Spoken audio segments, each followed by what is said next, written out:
ओम नमो भगवते वासुदेवाय नमः। स्वागत है आप सभी का मेरे यूट्यूब चैनल पर। आज मैं आपको विजय एकादशी की कथा सुना रहा हूँ।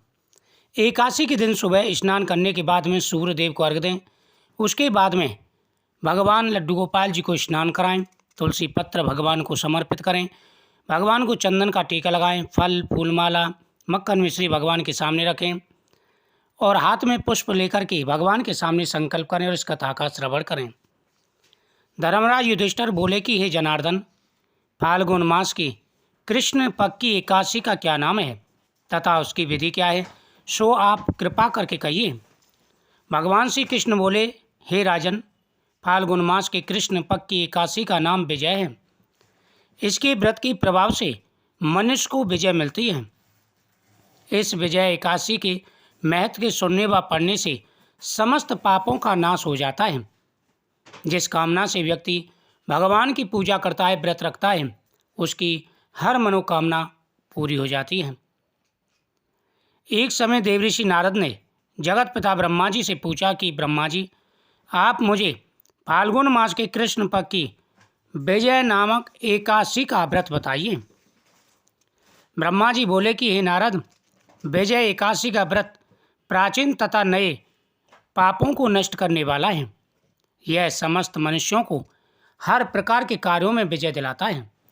जो भी सच्चे मन से इस एकादशी का व्रत करते हैं, भगवान केशव की सदा ही उन पर कृपा बनी रहती है। अब मैं तुम्हें भगवान श्री रामचंद्र जी की कथा सुनाता हूँ, जिन्होंने स्वयं इस व्रत को रखा था। त्रेता युग में जब श्री रामचंद्र जी को 14 वर्ष के लिए वनवास हो गया, तब वह श्री लक्ष्मण जी तथा जानकी जी सहित पंचवटी में निवास करने लगे। उस जगह रावण ने श्री सीता जी का हरण किया। इस दुखपूर्ण समाचार से श्री रामचंद्र जी अत्यंत व्याकुल हुए और श्री सीता जी की खोज में चल दिए। घूमते घूमते वे मरणासन्न जटायु के पास पहुँचे।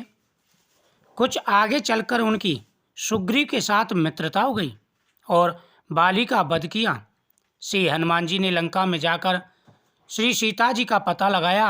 वहां से लौटकर हनुमान जी श्री रामचंद्र जी के पास आए और सब समाचार कहे। कहा कि हे प्रभु, रावण ने माता सीता का हरण किया है। प्रभु हनुमान जी ने भगवान श्री रामचंद्र जी से सारी घटना बताई। किस प्रकार से उन्होंने समुद्र पार किया, किस प्रकार से वहां पर उन्होंने राक्षसों के किलों को नष्ट किया। रावण ने अवैध लंका का निर्माण किया है। वहां पर अशोक वाटिका में माता सीता जी हैं। यह सुनकर के भगवान श्री रामचंद्र जी ने सुग्रीव से सम्मति लेकर के वानर भालुओं की सेना सहित लंका के लिए प्रस्थान किया। जब श्री रामचंद्र जी समुद्र के किनारे पहुंच गए, तब उन्होंने महान अगाध मगरमच्छों से युक्त समुद्र को देखकर श्री लक्ष्मण जी से कहा कि हे लक्ष्मण, समुद्र को हम किस प्रकार पार कर पाएंगे। यह बहुत भयंकर समुद्र है। इसमें अगाध जीव जंतु रहते हैं। इसको किस प्रकार से हम पार कर सकेंगे।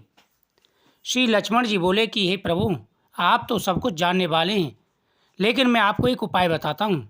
यहाँ से करीब आधा योजन की दूरी पर कुमारी द्वीप पर बगदालम्ब नाम के मुनि रहते हैं।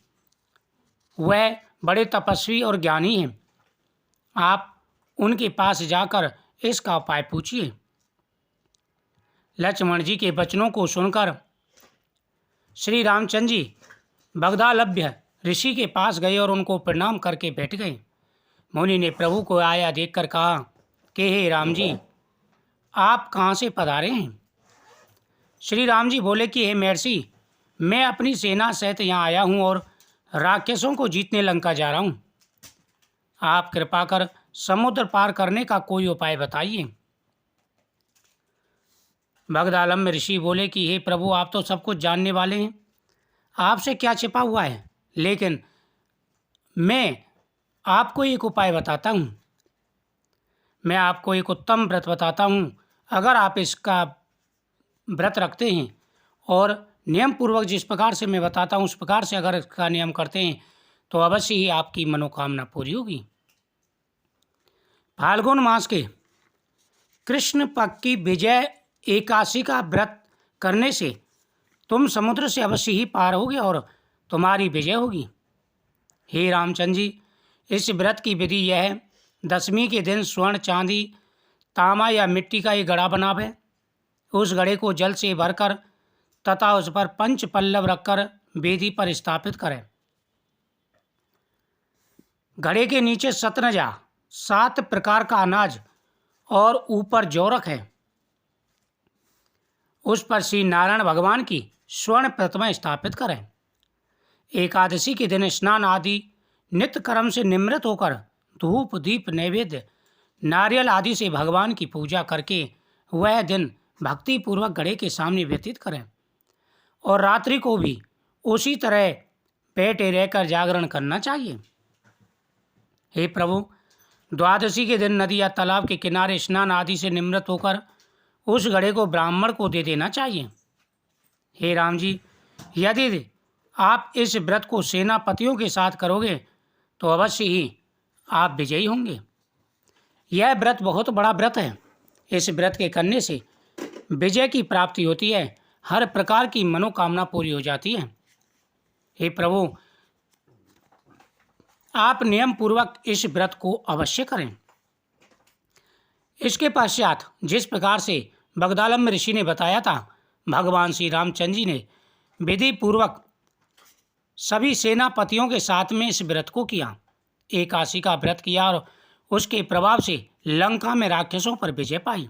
अतः हे राजन, जो मनुष्य इस व्रत को विधि पूर्वक करेगा उसे दोनों लोकों में विजय की प्राप्ति होगी। ब्रह्मा जी ने नारद से कहा था कि हे पुत्र, जो कोई इस व्रत के महत्व को पढ़ता या सुनता है उसे अवश्य ही वाजपेयी यज्ञ का फल प्राप्त होता है।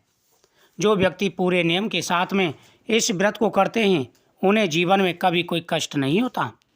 धन, सुख, समृद्धि, वैभव सब कुछ उन्हें प्राप्त होता है। एकादशी के दिन नियम पूर्वक इन व्रतों का पालन करना चाहिए। जो व्यक्ति पूरी लगन के साथ में, पूरी निष्ठा के साथ में भगवान के मंत्रों का जाप करते हुए इस व्रत को करते हैं उन्हें अवश्य ही हर प्रकार का सुख और वैभव प्राप्त होता है। जीवन में जो भी कष्ट हैं, संकट हैं, सारे कष्ट और संकट दूर हो जाते हैं। इस दिन भगवान के सामने ओम नमो भगवते वासुदेवाय नमः मंत्र का जाप करना चाहिए। शक्ति के अनुसार इस दिन दान पुण्य करें और पितरों का पूजन भी करना चाहिए। पूरी विधि पूर्वक किया गया यह व्रत अनेकों प्रकार के फल प्रदान करता है। द्वादशी के दिन सुबह के समय भगवान को भोग लगा करके पारण करें और इस व्रत के लिए भगवान के सामने संकल्प करें कि प्रभु, जो मैंने व्रत किया है इसे आपके अर्पण करता हूँ, तो अनेक गुना, अनंत गुना फल प्राप्त होता है। ओम नमो भगवते वासुदेवाय नमः।